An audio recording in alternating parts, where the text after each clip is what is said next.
ان حالات سے نکلنے کے لیے حوصلہ مومن کبھی نہیں ہارتا ہے، بس تو حوصلگی کی بات مومن کبھی نہیں کرتا ہے، ڈپریشن میں کبھی نہیں جاتا ہے، مرتانہ وار مقابلہ کرتا ہے. اور اقبال نے کہا ہے تم دیے بات مخالف سے نہ گھبرا ہے عقاب، یہ تو چلتی ہے تجھے اونچا اڑانے کے لیے.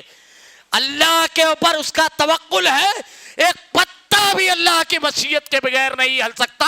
ہماری زندگی میں کوئی کیا رکاوٹ لائے گا، کوئی کیا ہماری زندگیوں کو ختم کر سکے گا جب اللہ نہ چاہے. اور اگر اللہ چاہے تو کوئی بچا سکے گا؟ یہ کل کے حاکم یہ حکومت کی باغ دوڑ آنے پر یہ ہمیں مار لیں گے. ہم نے تو بچپن سے واقعہ پڑھا ہے کہ نمرود ہے، پوری سلطنت ہے، پورا خاندان ہے، جلتی ہوئی آگ ہے. جذبہ یہ ہے جب فرشتہ آ کر کے کہتا ہے بچا لے میں، ہم صرف حکومت دیکھ کر خوفزدہ ہو رہے ہیں. واقعات ہم نے پڑھے کس لیے ہیں؟ کیا کہا تھا؟ حسبنا اللہ و نعم الوکیل، میرے لیے میرا اللہ کافی ہے. میں اکثر کہتا ہوں حضرت موسیٰ علیہ السلام کے واقعے میں سبق کتنے اسباق ہیں، بچانے والی ذات کس کی ہے؟ دریا کے تہہ میں کس نے یونس علیہ السلام کو بچایا؟ لا الہ الا انت سبحانک انی کنت. ہمارا عقیدہ اور ایمان کی بات ہے، یہ عقیدے کی چیز ہے، خوف نہیں. خوف آدمی کے عمل کا. آخری جملہ کہہ کر کے میں اپنی بات ختم کر دوں گا. حضرت عمر رضی اللہ تعالیٰ عنہ کے غزوہ بدر کے بہت سارے اسباق ہیں، میں بڑی دیر پر واقعے پر آ سکا. حضرت عمر رضی اللہ تعالیٰ عنہ کے دور میں مسلمانوں کا لشکر روم میں تھا.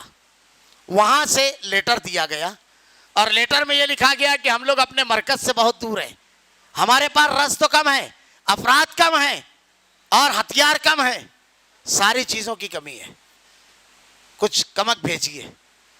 حضرت عمر رضی اللہ تعالیٰ نے ارشاد فرمایا بالکل سچ، کیا آپ دور ہو، کمک کم ہے، یعنی کمک مشکل سے پہنچتی ہے، رسد کمک دونوں، ہتھیار کم ہے، افراد کی تعداد کم ہے. بالکل صحیح ہے، اجنبی زمین ہے، لیکن میرے لیے مسئلہ یہ نہیں ہے کہ یہ ساری چیزیں ہمارے پاس کم ہے، یہ مسئلہ نہیں ہے. مسئلہ میرے لیے یہ ہے کہ تمہارا اللہ سے تعلق کیسا ہے. اگر اللہ سے تعلق درست نہیں ہے تو جس کے پاس وسائل ہوں گے فتح اس کی ہوگی. اور اگر تمہارا تعلق اللہ سے مضبوط رہا، نیکی پر جمے رہے، تو اللہ کا سچا وعدہ قرآن میں ہے کم من فئۃ قلیلۃ غلبت فئۃ کثیرۃ باذن اللہ. اللہ ضائع نہیں کرے گا. It's Al Fajr Educational Foundation presentations.